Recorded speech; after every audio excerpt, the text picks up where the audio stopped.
नमस्कार, आप देख रहे हैं इंडिया बोल रहा है। मैं हूं आपके साथ विवेक शांडिल्य। क्या ट्रंप और नेतन्याहू आपस में जंग लड़ रहे हैं? क्या इजराइल ने अमेरिका पर हमला कर दिया है? क्या अमेरिका और इजराइल में दुश्मनी बढ़ सकती है या हो सकती है? कहते हैं दूध का जला छाछ भी फूंक फूंक कर पीता। अभी चंद मिनट पहले की खबर है कि डोनाल्ड ट्रंप ने नेटो देशों को कायर कह दिया है और नेटो देशों को कायर कहने के बाद डोनाल्ड ट्रंप इजराइल पर भी बहुत भड़के हुए हैं। खबर यह आ रही है कि नेतन्याहू और ट्रंप की दोस्ती ईरान जंग में दांव पर लग गई है। इजराइल के ईरान के पार्स गैस फील्ड पर हमले ने आग में घी डालने का काम किया है। तो क्या वाकई इजराइल ने अमेरिका पर हमला किया?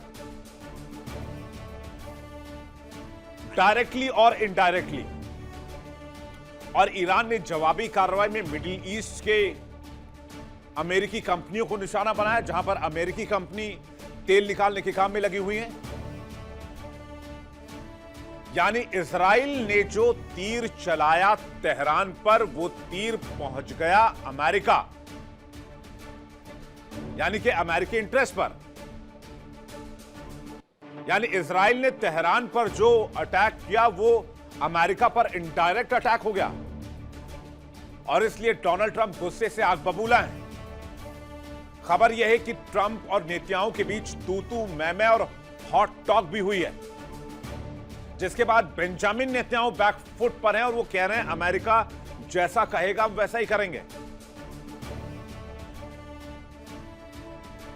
बेंजामिन नेतन्याहू को लगा वो ट्रंप को अंधेरे में रखकर ईरान पर कहीं पर भी हमला कर सकते हैं, लेकिन बेंजामिन नेतन्याहू का यह फैसला, इजराइल का यह फैसला अमेरिकी इकोनॉमी की कमर तोड़ रहा है, अमेरिकी कंपनियों को बर्बाद कर रहा है, खासकर वो कंपनियां जो मिडिल ईस्ट में दिन रात तेल निकालने का काम करती हैं और अमेरिका में डॉलर भरने का काम करती हैं। और इसलिए आज बेंजामिन नेतन्याहू और डोनाल्ड ट्रंप के बीच तलवारें खींची नजर आ रही हैं। तो ये इनडायरेक्ट अटैक वाली कहानी क्या है? कैसे इजराइल का हमला अमेरिकी दहलीज तक चला गया, अमेरिका को नुकसान हो गया, बड़ा नुकसान हुआ है। इस खबर को मैं बताऊंगा आपको बिल्कुल विस्तार से, डिटेल से, एक एक पहलू के साथ, एक एक पॉइंट के साथ, एक एक डॉट कनेक्ट करेंगे। इस खबर की ABCD समझेंगे और करेंगे इस पर सबसे बड़ी इंटरनेशनल डिबेट। दुनिया भर से मेहमान हमारे साथ जुड़ेंगे।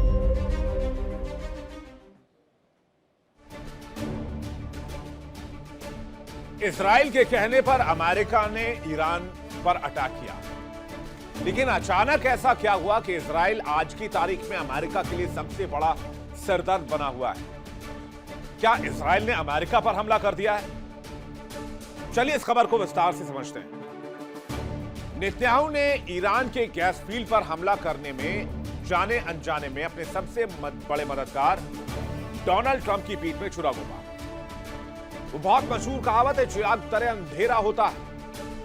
जिस इजराइल को अमेरिका ने ताकत दी, हथियार दिए, उसी इजराइल ने अमेरिका की उस कमजोरी पर अटैक किया जिसे पूरा अमेरिका हिल गया।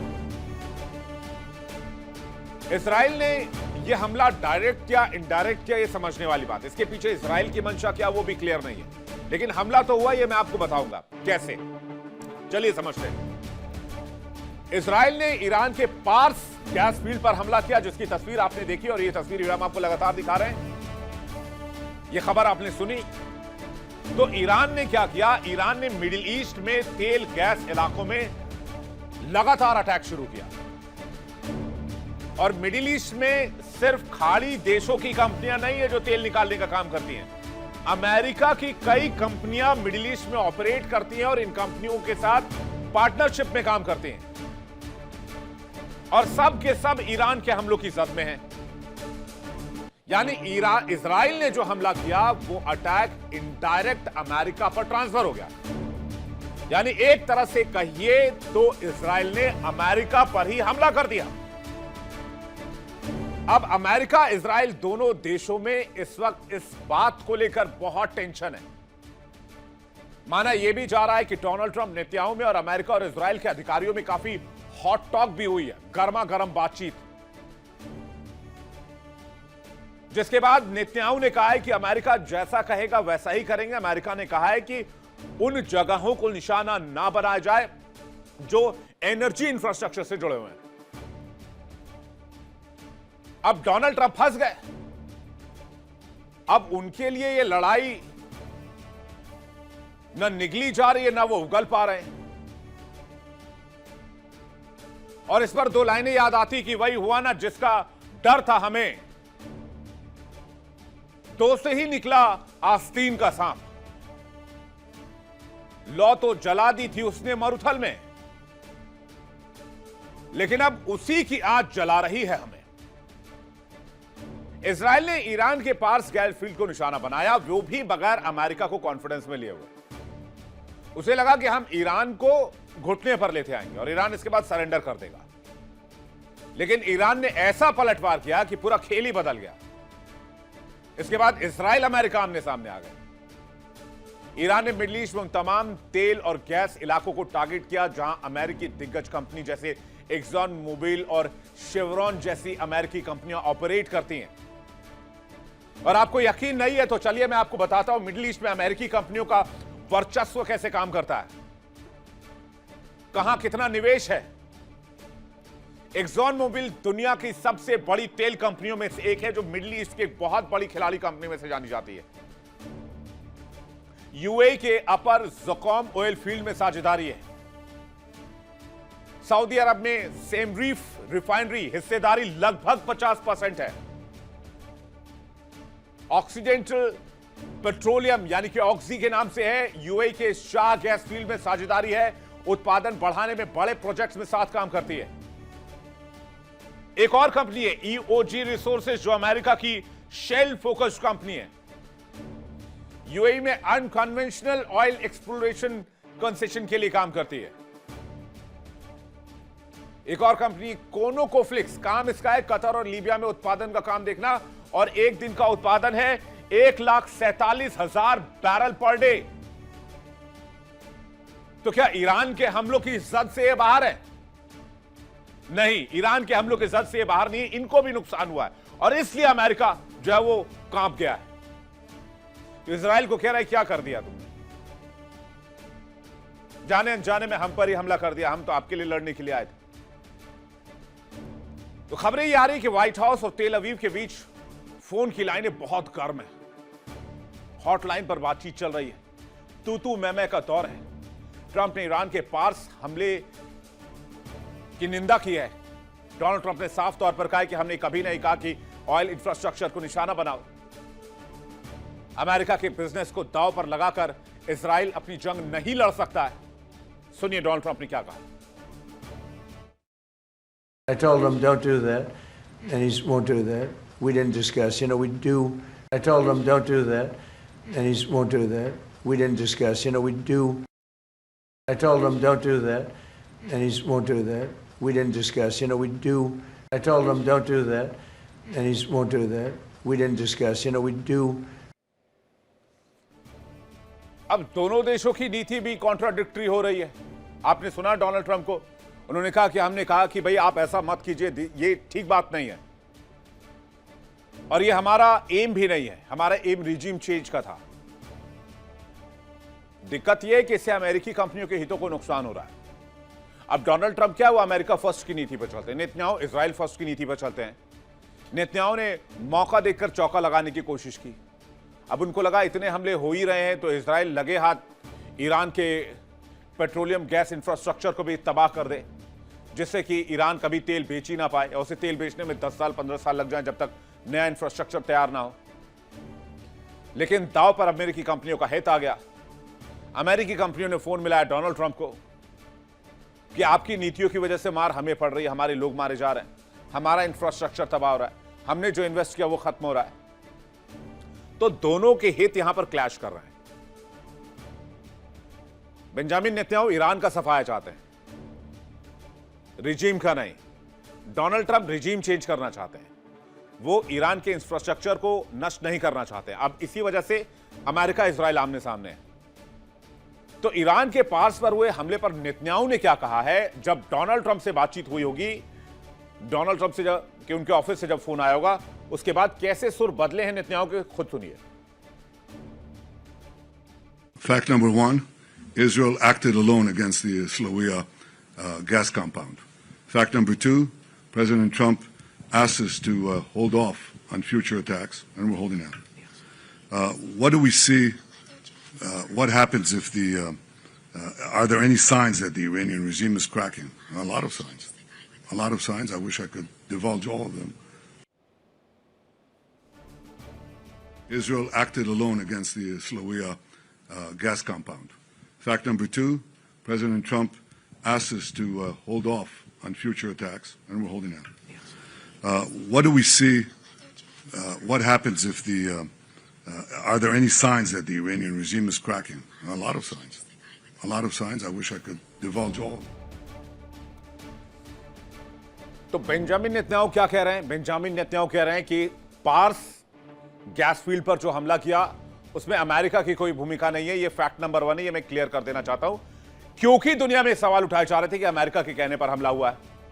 नंबर 2 बात उन्होंने कही कि अमेरिका ने कहा है कि आगे से इस तरह के हमले नहीं होने चाहिए।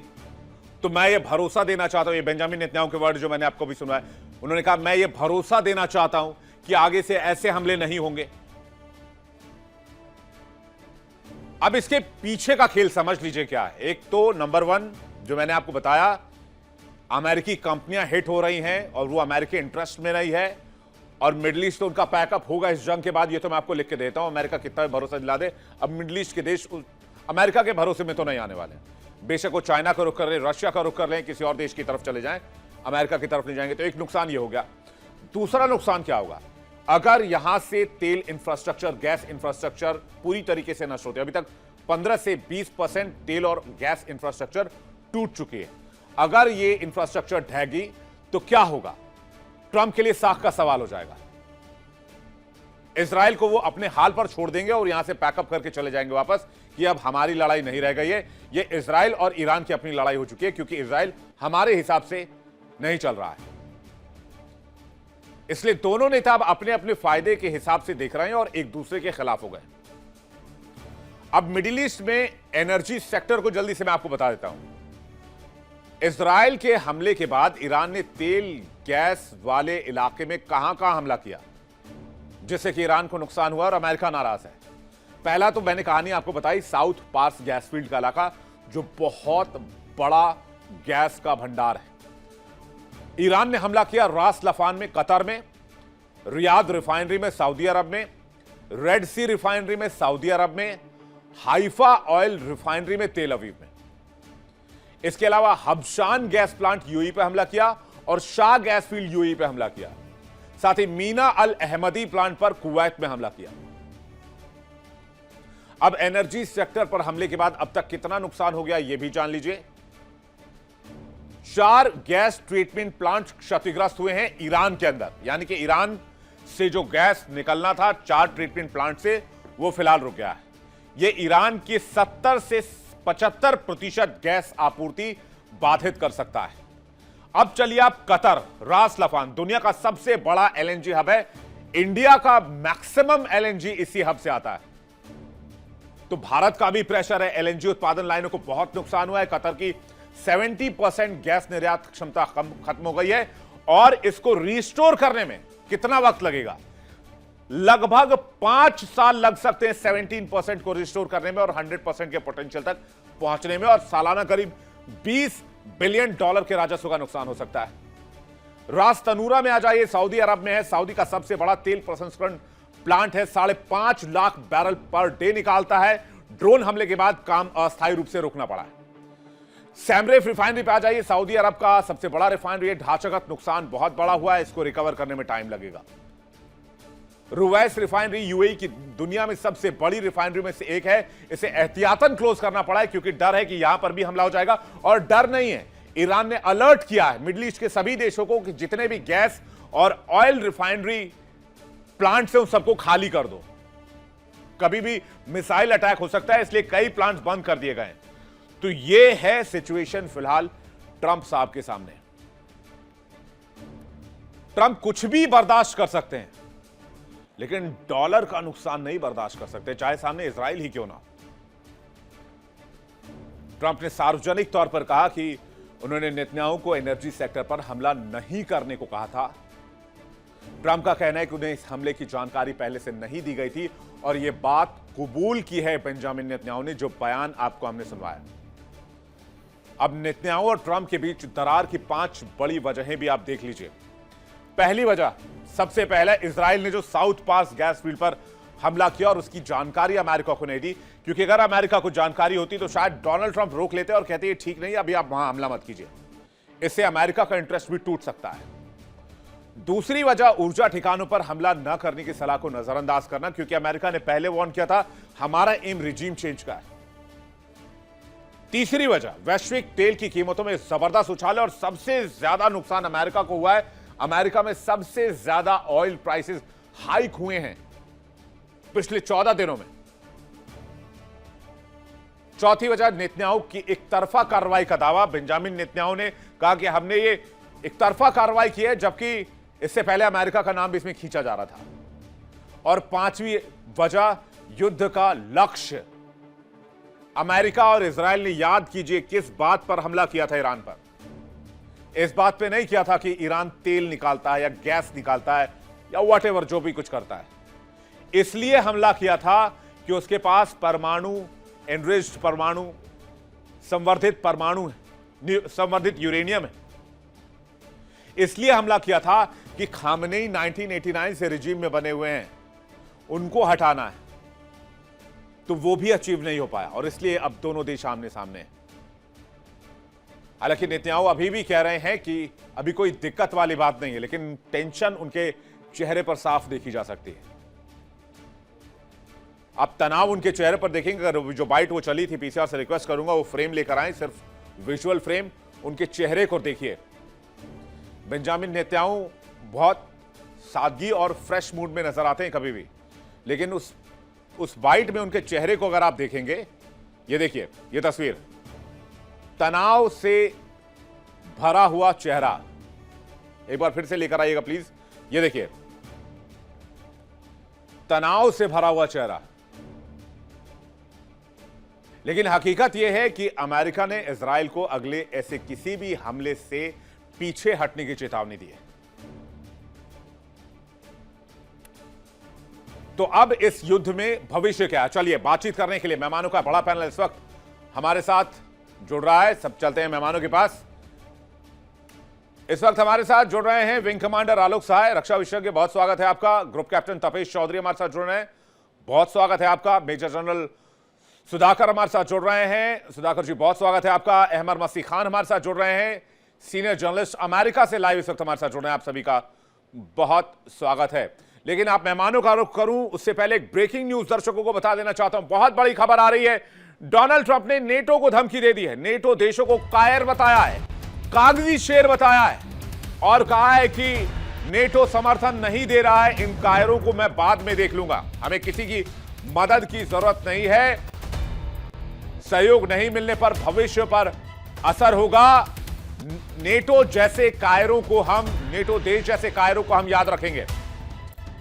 होर्मुज खुलवाने में यह मदद नहीं कर रहा है, बाद में देख लेने की धमकी। नेटो देशों को कायर कह रहे हैं डोनाल्ड ट्रंप। अब डोनाल्ड ट्रंप क्यों कह रहे हो तो वही बता सकते हैं, लेकिन डोनाल्ड ट्रंप है, मैं इनके बारे में क्या ही कहूं। मैं मेजर जनरल सुधाकर जी के पास जा रहा हूं सबसे पहला सवाल लेकर। जनरल साहब, अमेरिका और इजराइल पार्स गैस फील्ड पर हमले के बाद आमने सामने और दोनों कंफर्टेबल पोजीशन में नहीं है। दूसरी तरफ जितना भी तेल और गैस खाड़ी देशों से निकलता है सब पर इंपैक्ट हुआ है। इनफैक्ट कि उनके मैन्युफैक्चरिंग और प्रोसेसिंग में भी अब बहुत बड़ा इंपैक्ट आ गया है, यानी कि उसको भी रिकवर करने में 4-5 साल लग जाएंगे। और डोनाल्ड ट्रंप कह रहे कि ये हमारा एम नहीं था, इजराइल कह रहा पूरे ईरान को मिटा देंगे।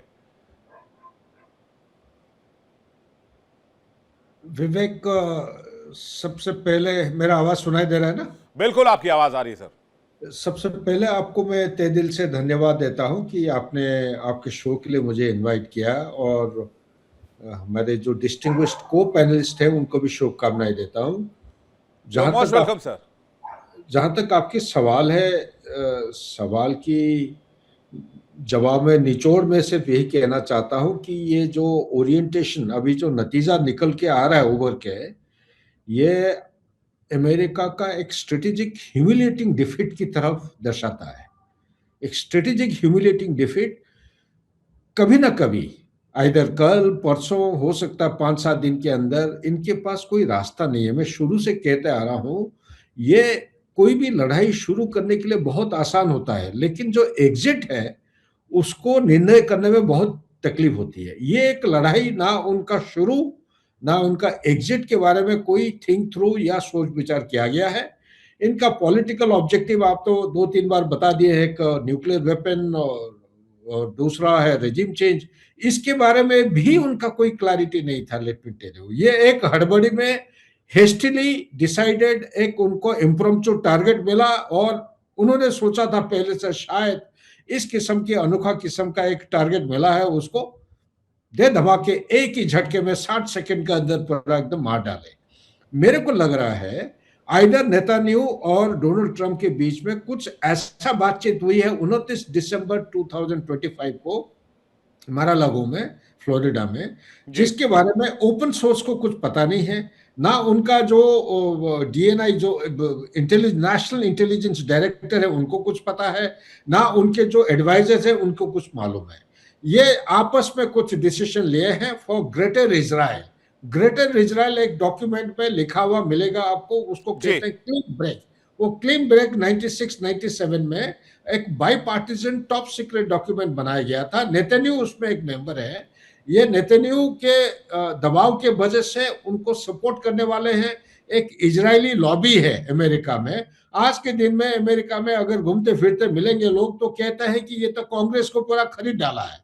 अभी मिड टर्म इलेक्शन हो रहा है और मिड टर्म इलेक्शन के लिए कैंपेनिंग हो या ना हो, पैसा की जरूरत है। पैसा इनके पास है नहीं, तो ये इजरायली लॉबी जो है वो पैसा इनिशियल इलेक्शन कैंपेन के लिए दिए थे। अभी भी कुछ खतरा होने का अंदेशा है, उसके लिए भी पैसा ऑफर कर रहे हैं और सपोर्ट भी चाहिए जीतने के लिए। नहीं तो आने वाले समय में मिड टर्म इलेक्शन का जो नतीजा है, it is already foregone conclusion. Last but not the least, जो मुद्दों के साथ ये अभी सामने आ रहे हैं, इसमें कोई शक नहीं है, इजराइल और अमेरिका के बीच में जो तनाव था, ये तनाव एक परमानेंट एक दरार की तरफ अभी बढ़ने लगा है। केवल सिर्फ ये नहीं, आप जो कह रहे हैं साउथ पार्स वाला जो ऑयल फील्ड है उसकी वजह से नहीं, इससे पहले भी कोई सारी चीजें हो चुके हैं, नंबर एक।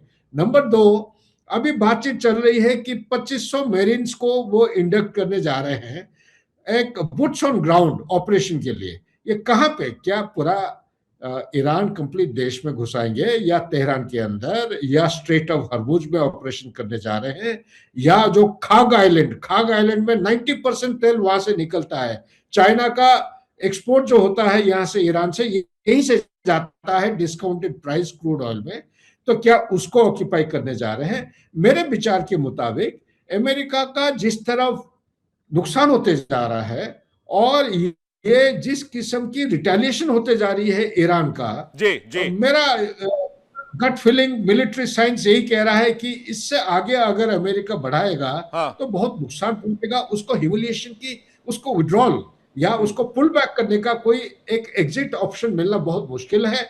इसीलिए ये बात आपने बड़ी इंपॉर्टेंट कही सर कि युद्ध शुरू करना बहुत आसान होता है लेकिन उसका फिर एग्जिट पॉइंट ढूंढना बहुत मुश्किल होता है। ये बात अमेरिका भली बात ही जानता है। ऐसा नहीं अमेरिका के पास इसका अनुभव नहीं, अमेरिका के पास अनुभव है, डोनाल्ड ट्रंप के पास नहीं होगा, क्योंकि अमेरिका 20 साल तक अफगानिस्तान में फंसा रहा, वियतनाम में काफी सालों तक फंसा रहा, इराक सीरिया में स्थिति आप देख ही रहे हैं, वहां से भी वो कंप्लीटली अपने आप को अभी तक पुल आउट नहीं कर पाए।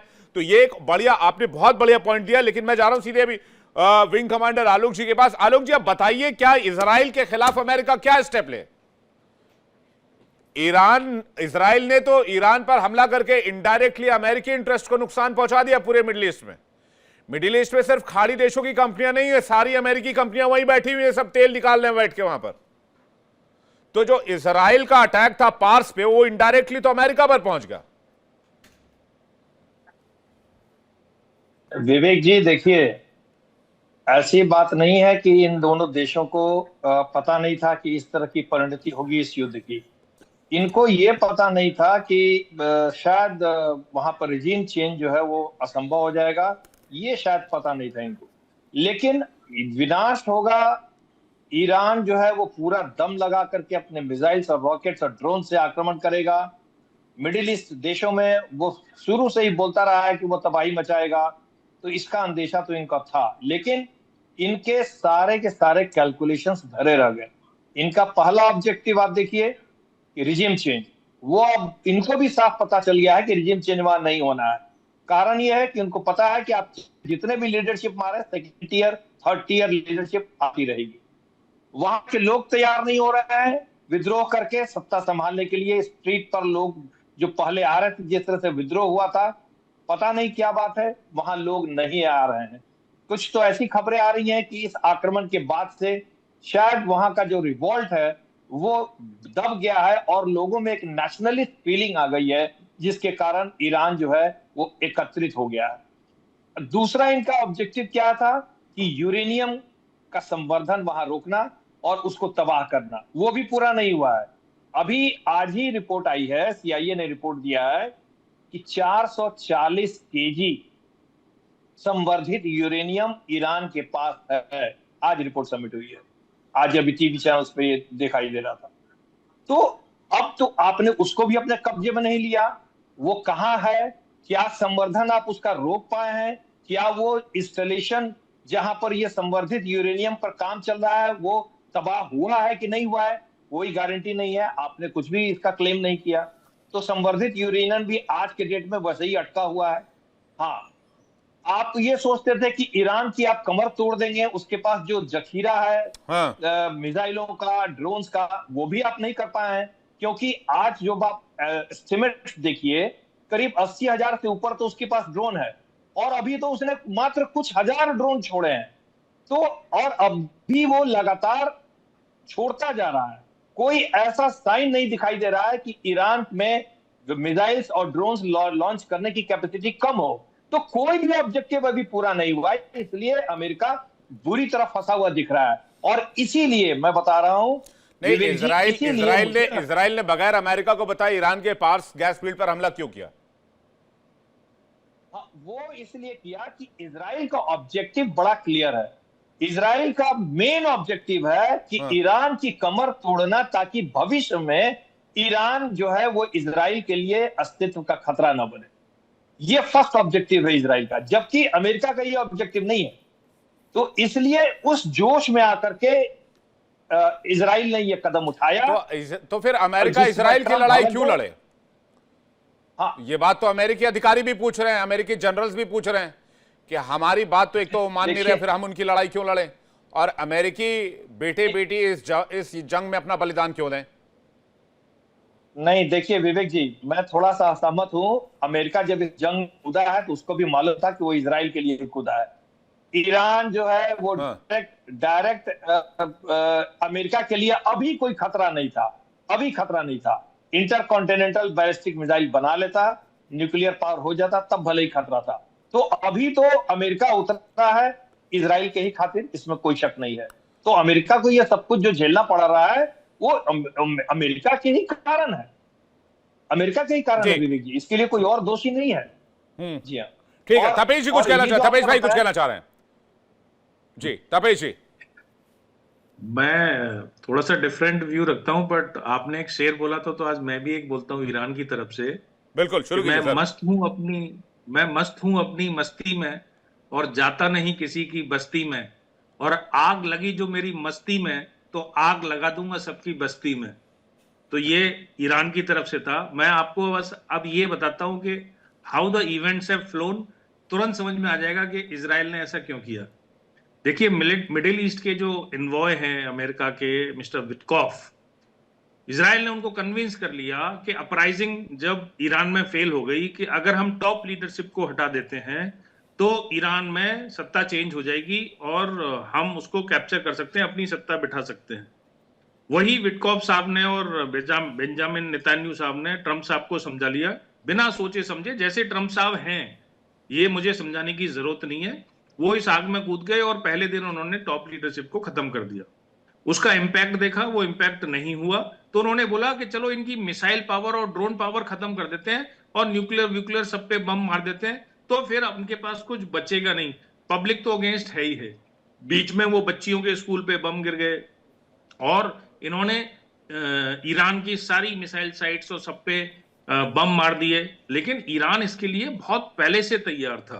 भाई वो 500 मीटर नीचे है, तो किसी के पास बंकर बस्टर बम नहीं है, तो वो भी फेल हो गया। अब जब स्ट्रेट ऑफ हॉर्मुज बंद हो गया और जी। अमेरिका पे प्रेशर पड़ने लगा वर्ल्ड का, और उसके जितने भी साथी हैं जिनसे उनकी सुरक्षा के नाम पे मिडिल ईस्ट में यूएई, कतर, इन सबसे इतना पैसा अमेरिका लेता है और हाँ। इतना इन्वेस्टमेंट कर रखा है, तो इसके पीछे गए कि भाई तुम तो अपने आप को नहीं बचा पा रहे, हमको कैसे बचाओगे? और स्टेट ऑफ हॉर्मुज बंद है और अमेरिका में और सारे वर्ल्ड में हाहाकार मचने लगा। तो उसने नेटो कंट्रीज को बोला कि भाई तुम लोग भी आओ, मेरे को भी आना है, क्योंकि वो जो स्टेट ऑफ हॉर्मुज में तुम्हारा यूएसएस अब्राहम लिंकन खड़ा था वो तो चला गया 4000 किलोमीटर शुरू में, और जेराल्ड जो आए थे वो 1500 किलोमीटर दूर से ऑपरेट कर रहा है, तो तुम आओ। तो सबने मना कर दिया, Japan, Australia, south Korea, NATO's ने, कि भाई जब लड़ाई शुरू करी थी तब तो तुमने हमसे ये बोला था कि मुझे किसी की जरूरत नहीं है, मैं डिसाइड हाँ। करूंगा जो भी होगा। नाउ नाउ तुम्हारी बैंड बज गई, अब तुम हमें बुला रहे हो, तो भाई ये क्या बात हुई? तुमने बोला तुम दूर जाओ तो हम दूर चले गए, अब तो नहीं आएंगे। हाँ। अब अमेरिका को लग रहा है कि अब मुझे इसमें से एग्जिट लेनी पड़ेगी। अब अमेरिका, जो इसको बोलते हैं, एक वर्ड है किसी ने यूज नहीं किया, एस्केलेशन ट्रैप। अमेरिका इजराइल के इस एस्केलेशन ट्रैप में फंस गया। आप सिचुएशन समझिए, अगर आज अमेरिका इससे एग्जिट करता है तो पूरी लाइफ टाइम के लिए वो स्टेट ऑफ हॉर्मुज, ये मान के चलिए, ईरान को दान दे के जाता है। इसके बाद कोई भी कंट्री स्टेट ऑफ हॉर्मुज को ईरान के कब्जे से नहीं छुड़ा पाएगा। अगर वो नहीं कर पाता है इसको, तो उसकी बेइज्जती हो रही है। फिर भी इजराइल को ये लगने लगा कि अब अमेरिका इस वॉर से एग्जिट करने की कोशिश कर रहा है, तो वो एस्केलेशन ट्रैप से ट्रंप को निकालने के लिए, कि ट्रंप इस वॉर में बना रहे, ये इजराइल का इंटरेस्ट है, इजराइल इस चीज को एस्केलेट कर रहा है। उसने बोला कि अगर ट्रंप, अमेरिका निकल गया तो मैं अकेला पड़ जाऊंगा, तो इसलिए उसने गैस फील्ड मारा। ये एस्केलेशन अब इजराइल ने किया है अपने आप, बिना किसी के उसके सोचे समझे। उद्देश्य दोनों के अलग अलग थे। अमेरिका का उद्देश्य बिजनेस इंटरेस्ट में तेल हो सकता है, गैस हो सकती है, लेकिन इजराइल का इंटरेस्ट जो है सेल्फ सर्वाइवल का है, और उसको पता है कि ये रोज के नाटक खत्म होने चाहिए। तो इजराइल उस चीज को एस्केलेट करना चाहता है और अमेरिका उस चीज को डी एस्केलेट करना चाहता है। अब जो एम्फीबियस ऑपरेशंस की बात हो रही है, जहां आपके यूएसएस बॉक्सर एंड त्रिपोली दो अलग अलग डायरेक्शन से पारस की खाड़ी की तरफ बढ़ रहे हैं, बड़ा मुश्किल है। ये एक प्रेशर टैक्टिक्स भी हो सकती है, क्योंकि इस एस्केलेशन ट्रैप में अब और फंस गया अमेरिका। अब जब ऑयल फील्ड्स पे नुकसान हो गए, तो अब अमेरिका सडनली एग्जिट नहीं कर सकता, जो इजराइल चाहता था। ट्रंप के दबाव में इजराइल के प्रेसिडेंट ने अपना, प्राइम मिनिस्टर ने अपना वो भी दे दिया स्टेटमेंट कि भाई इसमें अमेरिका शामिल नहीं था, क्योंकि और ये भी कहा तपेश भाई ये भी कहा कि अमेरिका ने कहा है कि आगे से ऐसे हमले नहीं होने चाहिए। इजराइल उनको ये भरोसा दिलाना चाहता है कि आगे से ऐसे हमले नहीं होंगे। तो ईरान तो और पहले दिन से चेहरे को अगर आप देखते, मैं चाहूंगा पीसीआर वो विजुअल लगाएं, उनके चेहरे को अगर आप देखेंगे तो वो चेहरा इतना सा दिख रहा है, जो नेतन्याहू का चेहरा इतना बड़ा भारी भरकम और तेज तर्रार चेहरा नजर आता है। नेतन्याहू साहब ट्रंप के अगेंस्ट तो खड़े नहीं हो सकते। मैंने बोला ना, वो एस्केलेट इसीलिए करना चाहते हैं कि ट्रंप और अमेरिका उसमें बने रहें। और इस समय अगर आप एक बात सोच के देखिए, अगर अमेरिका को एस्केलेशन ट्रैप से बाहर निकलना था और उसको एस्केलेट करना था, तो वो खर्ग आइलैंड पे भी तो ऑयल और गैस पे मार सकता था ना। उसने नहीं मारा, उसने सिर्फ प्रेशर टैक्टिक्स के लिए सिर्फ मिलिट्री टारगेट्स को हिट किया, लेकिन उसने ऑयल और एनर्जी पे नहीं किया, क्योंकि ऑयल एनर्जी के लिए अमेरिका ऑलरेडी अंडर प्रेशर है। Now America is most under pressure, लेकिन अब वो इस वॉर से सडनली एग्जिट नहीं कर सकता। और एक इंपॉर्टेंट फैक्ट ये भी है कि खाड़ी के देशों में सिर्फ खाड़ी के देश की कंपनियां थोड़ी हैं। शेवरॉन है, एक्सॉन मोबिल है, ऑक्सी है, बहुत सारी अमेरिकी कंपनियां वहां ऑपरेट कर रही हैं, जिनको लाखों डॉलर का नुकसान हो चुका है, करोड़ों डॉलर का। वही ईरान ने बोला था पहले कि आप अगर मेरी एनर्जी और ऑयल सेक्टर को बाहर रखेंगे तो हम सिर्फ मिलिट्रीली वॉर लड़ेंगे। अगर आपने एनर्जी को हिट किया तो अमेरिकन के जहां जहां इंटरेस्ट होंगे मैं वहां मारूंगा। उसने किया, बिल्कुल। और इसलिए पार्स पर हमला करने के बाद सबसे ज्यादा डोनाल्ड ट्रंप परेशान हुए और अब अमेरिका और इजराइल में रिफ्ट दिख रहा है। अहमद साहब क्या कहेंगे इस पर? ये आपका शुक्रिया, नमस्कार। नमस्कार सर। देखें, अमेरिका की जो इंतजामिया है उसमें जायोनिस्ट का बहुत बड़ा इन्फ्लुएंस है। जायोनिज्म को यूनाइटेड नेशंस ने नस्ल परस्ती की एक शिकल करार दिया हुआ था। यूनाइटेड नेशंस के तरफ से जायोनिज्म को कहा गया था कि ये एक नस्ल परस्ती का तरीका है। बाद में अमेरिका के कहने पर इस चीज़ को ख़त्म किया गया। ये जो ज़ायोनिस्ट हुकूमत है ना इज़राइल की, इसकी जो कैटेगरी थी यूनाइटेड नेशन में, उसको अमेरिका के दबाव से उस बात को वहाँ से निकाला गया यूनाइटेड नेशन से। अभी जो डोनाल्ड ट्रंप के जो देखें इलेक्शन में यहाँ पर माल का बड़ा होता है बहुत ज़्यादा, और हमें ये बताया गया है कि जो टेलीविज़न में इश्तिहारात होते हैं ना, उस वजह से जो है ये पूरा अमेरिकन सिस्टम जो है करप्ट हो गया इंतहाई ज़्यादा। यहाँ पर जिसके पास माल है उसको जीतने का ज़्यादा चांस होता है। तो जो डोनाल्ड ट्रंप के जो करीबी सर्कल हैं उसमें एक मोहतरमा हैं मिरियम एडल्सन, उनके बहुत सारे ये कसिनोज हैं लास वेगस में, वो हैं। फिर जो डोनाल्ड ट्रंप की अपनी बेटी है इवानका ट्रंप जी, वो ऑर्थोडॉक्स जू बन गई। उन्होंने जब शादी किया ना ये जेरेड कुशनर से, तो 17 साल पहले, तो उन्होंने अपनी जो ईसाइयत है उसको खैरबाद कहा और वो ऑर्थोडॉक्स जू बन गई। इसी तरह देखें इसके जो कैबिनेट में कुछ बड़े बड़े बिलीनियर और भी हैं। मार्क रोवन है, वो इनके कैबिनेट में है। हावर्ड लुटनिक, अभी इनके कुछ कैबिनेट के लोगों ने इंडिया के बारे में भी अभी आपको याद होगा 1-1.5 महीने पहले अजीब अजीब जी। किस्म की घटिया बातें की थी ये। और जो ट्रंप साहब ने कहा ट्रंप ने कहा कि भाई ये शुरू हुआ है उसमें 2 लोगों के उसने नाम लिए, अपने ही जो सन इन लॉ है जेरेड कुशनर उसके लिए कहा, और जो स्टीव विटकॉफ जो उनका एलची हैं मशरक़ वस्ता के लिए, जी। कहा कि भाई इन्होंने कहा कि ईरान जो है वो हथियार बनाने के बिल्कुल करीब है, इसीलिए जो है वो जो ट्रंप साहब ने कहा कि मेरी कसूर नहीं है, ये तो इन्होंने मुझे कराया है, समझ रहे हैं। तो स्टीव विटकॉफ के आपको एक बात बताओ, देखिए हमें बलोच का जहाँ तक ताल्लुक है, अफगान का जहाँ तक ताल्लुक है, और भारत माता के बच्चों का जहाँ तक ताल्लुक है, हाँ। आपको और हमें सबको अच्छी तरीके से इल्म है कि सबसे बड़ा दहशतगर्द कौन है इस इलाके में। हमें मालूम है ना जी, हमें बिल्कुल सही मालूम बात है है। कि वो अब तो अमेरिका को दहशतगर्द, भी ये बात समझ में आ रही है। उन्होंने इनडायरेक्टली कहा है उन्होंने, और वो अच्छी बात कही तुलसी गबार्ड ने जो अपनी रिपोर्ट डाली है उसमें बिल्कुल जबरदस्त बात उन्होंने एक तरीके से ये कह दिया कि ये अहमक, देखिए उन्हें डायरेक्टली तो नहीं कह सकती है ना कि भाई ये तो अहमकाना है, असल प्रॉब्लम तो पाकिस्तान है। हाँ। पाकिस्तान ही है, और जो इनके प्राइम मिनिस्टर ने जिस तरीके से चमचागिरी की डोनाल्ड ट्रंप की, वो तो मुझे तो ताज्जुब होता है कि पाकिस्तान में लोग क्यों सड़कों पे नहीं आए हैं अब तक, कि आपके जो हुक्मरान हैं वो ईरान के ऊपर हमले में 100% इन्वॉल्व हैं। ये 100% उनको लॉजिस्टिक्स और इंटेलिजेंस फराम कर रहे हैं, इसमें कोई शक नहीं है। अभी देखें यही स्टीव विटकॉफ जो है उनसे अरागची से बात करना चाह रहे हैं कि किसी ना किसी तरीके से इसको कुछ ये मामला कुछ। जी बिल्कुल सही बात है। जी जी अहमद साहब आपकी आवाज नहीं आ रही, मैं आपके पास दोबारा लौटता हूं, शायद कुछ टेक्निकल ग्लिच हुआ, एक बार चेक कीजिएगा। मैं आलोक जी के पास जा रहा हूं, और मैं डोनाल्ड ट्रंप के लिए मुझे नजीब अहमद की 2 लाइनें मिल गई है, मैं भी सुनाई देना चाहता हूं। अब तपेश जी ने भी 2 लाइनें सुनाई, तो मेरे अंदर का शायर खामोश क्यों रहेगा भाई, वो भी जाग गया। तो नजीब अहमद साहब लिखते हैं कि किसी ने वफा के नाम पे धोखा दिया मुझे, किससे कहूं कि मेरा गुनहगार कौन है।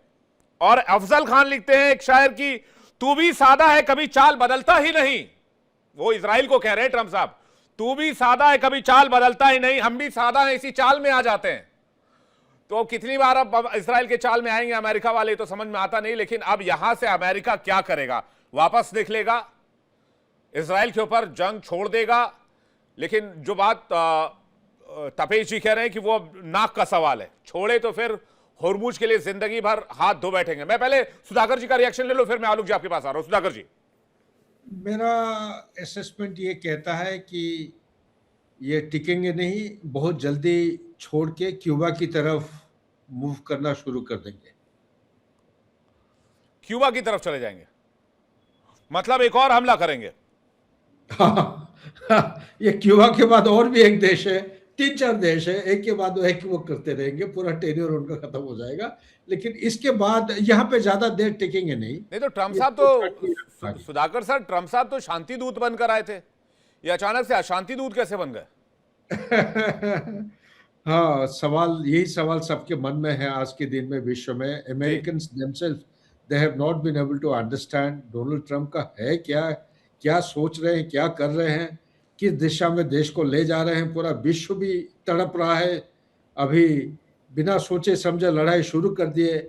सबसे बड़ी चीज होता है कोई काम शुरू करने से पहले इसकी जो कॉन्सिक्वेंसेस, उसका कॉस्ट, इम्प्लीकेशन, इसके बारे में विचार करना निहाती आवश्यक है, जो होपफुली वो सीखेंगे, अगर अभी तक नहीं सीखे थे।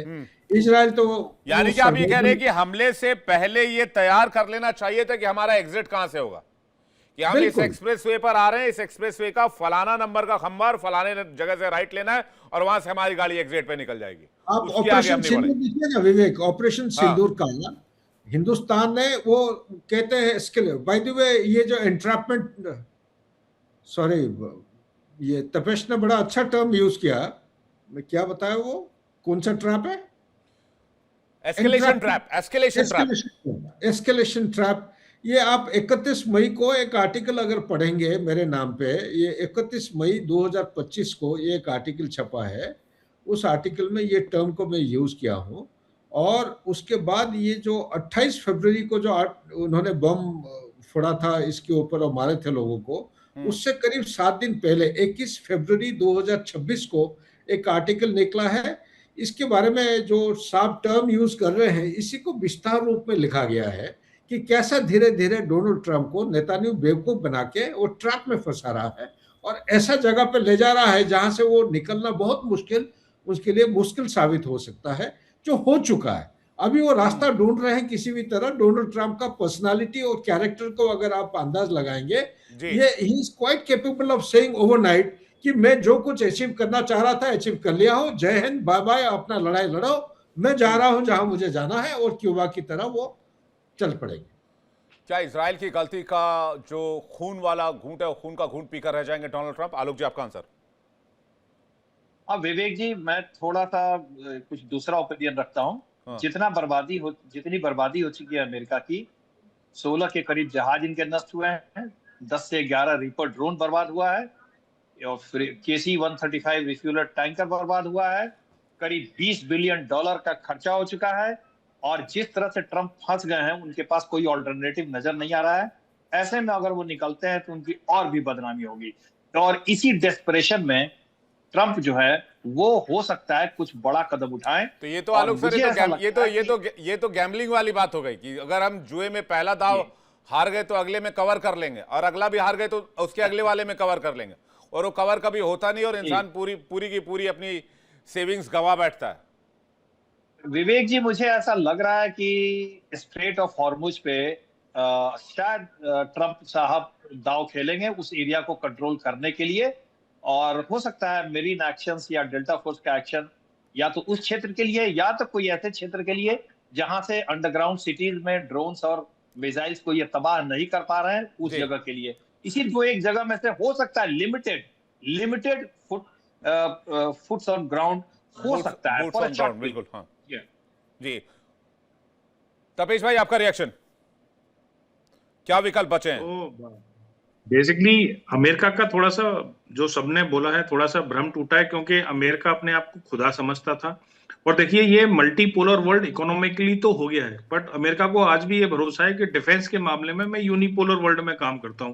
तो वो खुदा वाली फीलिंग तो अमेरिका के अंदर थी। तो वो खुदा की जब बात होती है ना, तो वो ये देखता है कि बाकी सब लोग जो कौन इकट्ठे हो रहे हैं, रसिया, चाइना का मेरे कॉम्पिटिटर्स कौन है, वेनेजुएला में इंटरेस्ट है, क्यूबा में इंटरेस्ट है, कहाँ इंटरेस्ट है। तो आपने शेर सुना है, तो इसी बात पे एक दो लाइन मैं भी बोलूंगा कि खुदा की गिरफ्त से कुछ फरिश्ते फरार हो गए, कि खुदा की गिरफ्त से कुछ फरिश्ते फरार हो गए, कुछ तो पकड़े गए लाइक वेनेजुएला, कुछ तो पकड़े गए और जो बचे वो यार हो गए। तो जब यार हो गए तो अमेरिका को भारी पड़ रहा है। तो ऐसा नहीं है कि ईरान अकेला इस लड़ाई को लड़ रहा है। शानदार लाइन है। क्रेडिबल इंटेलिजेंस चाइना की और रशिया की हर तरीके से उसके साथ है। इंटेलिजेंस भी बहुत बड़ा सपोर्ट होता है, क्योंकि ईरान का एक भी टारगेट मिस नहीं हो रहा है कहीं भी।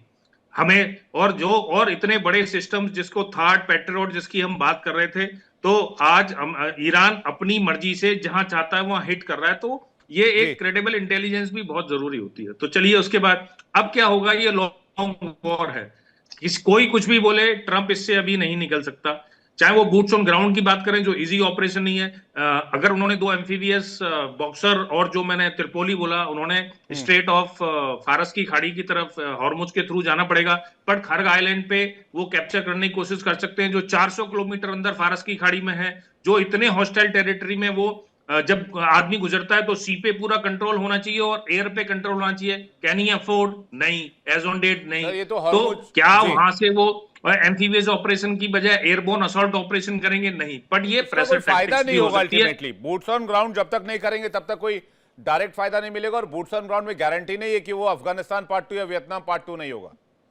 ये सबसे बड़ा चैलेंज है। Boots on ground will be the probably face saving Israel और अमेरिका, बट ईरान का जो ज्योग्राफी है उसको तो आप चेंज नहीं कर सकते ना। जैसे इंडिया के नॉर्थ में हिमालय खड़ा हुआ, ईरान के साथ भी हिमालय खड़ा हुआ 14 से 18,000 फीट। उन लोगों को पता है वहां कैसे लड़ना है। It's not easy. Exactly point है सर। अभी तो वो 10% अफगानिस्तान में ट्रेलर देख चुके हैं। अफगानिस्तान की टेरिटरी बहुत हद तक मिलती जुलती है ईरान से। ईरान में तो उससे ज्यादा 80-90% उसी तरह की टेरिटरी है। अहमद साहब कुछ कहना चाह रहे हैं, मैं आपका एक रिएक्शन चाहूंगा। क्या आप कोई रिफ्ट देखते हैं अमेरिका इजराइल के बीच में, अहमद साहब, इस पूरे घटनाक्रम के बाद? जी देखें, मैं आपसे एक चीज अर्ज करना चाहता हूँ। हाँ। एक ये है कि इस इलाके में जो हो रहा है, इसमें हम बलूच एक स्टेक होल्डर हैं। ये जो नॉर्दर्न लिप है स्ट्रेट ऑफ हॉर्मुज का, वो बलूचों का इलाका है। वो सिस्तान व बलूचिस्तान प्रोविंस जो ईरान का है वो है, और बलूच है वहां पर 80% से ज्यादा। ये जो प्रोविंस है ये इतनी बड़ी है कि आपके एरिया वाइज इतना बड़ा है कि आपके काफी सारे जो इंडिया में स्टेट्स हैं उनसे भी ये बड़ा है। ये जो सिस्तान व बलूचिस्तान का इलाका है 100,000 स्क्वायर माइल्स बड़ा है। तो इस इलाके में हमारी है इंटरेस्ट और हमारी स्टेक है। जाहिर है कि हमारे पास वो फायर पावर नहीं है। एक थोड़ी सी बात ये हो रही है कि इजराइल और अमेरिका जो हमारे लोग वहाँ पर हैं उनको भी अपने लिए इस्तेमाल करने की कोशिश कर रहे हैं। मेरा तो उनसे यही दरख्वास्त है कि भाई इनके चालबाजियों में ना आए। CIA के अगर आप प्रोग्राम के हिस्सा बनते हैं तो आपको कुछ भी नहीं मिलेगा। आप ये जो पाकिस्तान का आज मुंह काला इसलिए है कि वहां पर 1956 से CIA घुसा हुआ है। पाकिस्तान के फौजी GHQ ISI के ज्यादातर फैसले CIA करता है। CIA बहुत बड़ा है। आपके मुल्क में जो पहलगाम का हमला हुआ, देखे किस कदर जो है इन्होंने ये जो अभी बैठे हुए हैं आसिम मुनीर जी, आपके यहाँ उन दिनों में राजस्थान में वाइस प्रेसिडेंट JD वॉन्स थे उसी टाइम पे राजस्थान में, और इन्होंने जाके पहलगाम में बेगुनाह लोगों को कत्ल किया। आसिम मुनीर ने देखा आपने। और उसके 1 महीने बाद ट्रंप साहब ने, जो घटिया तरीन सदर हैं पूरे अमेरिका के हिस्ट्री में, उसने आसिम मुनीर को अपने पास बुला। कि पाकिस्तान ने जिस मुल्क और जिस नेता के तलवे चाटे, वही मुल्क वही नेता उस पाकिस्तान को लात मारने में उन्होंने 2 मिनट की देरी नहीं लगाई। फिर भी इनको अक्ल नहीं आएगी, ये मुझे इस बात का यकीन है, क्योंकि उनके पास अक्ल ही नहीं है। और डोनाल्ड ट्रंप के लिए जाते जाते 2 लाइन में हबीब जालिम साहब का पढ़ देना चाहता हूं। अब आप लोगों ने इतनी शेरो शायरी की है तो मेरा भी नहीं मानेगा, मैं भी अब शायर थोड़ा बहुत हो ही चुका हूं आप लोगों के साथ बैठ बैठ के।